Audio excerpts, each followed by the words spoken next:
পটলের আর একঘেয়ে রান্না খেতে ইচ্ছা করছে না, নতুন কিছু করতে চাও, তাহলে এই রেসিপিটা তোমাদের জন্য। এই রেসিপিটা যেমন ইউনিক তেমনি খুব কম ইনগ্রেডিয়েন্টস দিয়ে খুব সহজেই তোমরা বাড়িতে বানিয়ে নিতে পারবে। তাহলে চলো রান্নাটা শুরু করে ফেলি। আর আমি সুস্মিতা তোমাদেরকে আমার চ্যানেল ইয়ামিস বাংলাতে স্বাগত জানাই। এই রান্নাটার জন্য আমি এখানে নিয়ে নিয়েছি 4খানা পটল। এই পটলগুলোকে প্রথমে ভালো করে ধুয়ে নিয়ে তারপর ছুরির সাহায্যে পটলগুলোর দুই সাইডটা এইভাবে আমাদের কেটে নিতে হবে। সমস্ত পটলগুলো কাটা হয়ে গেলে তারপর আমি একটা গ্রেটারের সাহায্যে পটলগুলোকে এইভাবে খোসা শুদ্ধই গ্রেট করে নেব। তোমাদের এখানে একটা কথা বলে রাখি, পটলগুলো যদি কচি হয় তাহলে খুবই ভালো হয়, আর না হলে যদি পটলের বীজ খুব শক্ত হয় তাহলে সেগুলো তোমরা কোড়ানোর পর ফেলে দেবে। আমাদের সমস্ত পটলগুলোই কোড়ানো হয়ে গেছে, তোমরা দেখো। যেহেতু আমাদের পটলগুলো মোটামুটি কচি ছিল তাই এর বীজ আর বার করতে হয়নি। এবার এটাকে সরিয়ে রেখে অন্যদিকে আমি নিয়ে নিয়েছি 5খানা কুচনো রসুন আর 2খানা চেরা কাঁচা লঙ্কা। এবার আমি অন্যদিকে গ্যাস জ্বালিয়ে একটা কড়াই বসিয়ে দিলাম আর তার মধ্যে দিয়ে দিলাম 2 টেবিল চামচ পরিমাণ সর্ষের তেল।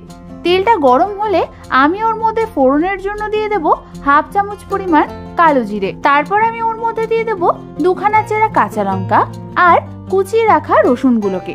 তারপর এই সবগুলোকে আমাদের মিডিয়াম ফ্লেমে 1 থেকে 2 মিনিটের জন্য হালকা হাতে একটু নাড়াচাড়া করতে হবে। 1 থেকে 2 মিনিট পর রসুনটা যখন হালকা ভাজা হয়ে যাবে আর ওর থেকে একটা সুন্দর গন্ধ বেরোবে, তখন আমি ওর মধ্যে কুড়িয়ে রাখা পটলগুলোকে দিয়ে দেব।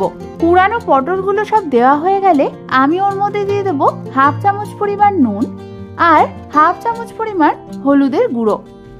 নুন আর হলুদ দেওয়ার পর আমাদের এটাকে মিডিয়াম ফ্লেমে 2 থেকে 3 মিনিট ধরে ভালো মতো একটু নাড়াচাড়া করতে হবে।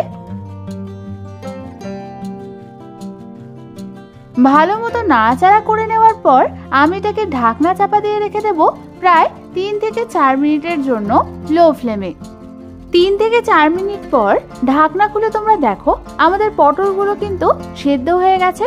এই সময় আমাদের হালকা হাতে একটু নাড়াচাড়া করতে হবে। ঠিক এই সময় নাড়াচাড়া করতে করতে তোমরা দেখো আমাদের পটলটা কি সুন্দর গামাকা গামাকা হয়ে এসছে আর হালকা ভাজা ভাজা হয়ে গেছে। এবার আমি এর মধ্যে দিয়ে দেব 1 চামচ পরিমাণ চিনি। এই রেসিপিটা কিন্তু একটু মিষ্টি মিষ্টি খেতে হয়, তাই তোমরা তোমাদের স্বাদ অনুযায়ী এখানে চিনিটা দেবে। চিনিটা দেওয়ার পর আমাদের মিডিয়াম ফ্লেমে আরো 1 থেকে 2 মিনিট একটু নাড়াচাড়া করে নিতে হবে। ব্যাস, তাহলেই তৈরি হয়ে যাবে আমাদের দারুণ স্বাদের পটলের এই রেসিপিটা। এই রান্নাটা যেহেতু পটল কুড়িয়ে করা হয় তাই তোমরা এটাকে পটল কুড়ানিও বলতে পারো। গরম গরম ভাতের সাথে কিন্তু এর স্বাদ অতুলনীয়। তাই এই রেসিপিটা তোমরা বাড়িতে একবার নিশ্চয়ই ট্রাই করো। আশা করি তোমাদের বাড়ির সকলের এটা খুবই ভালো লাগবে।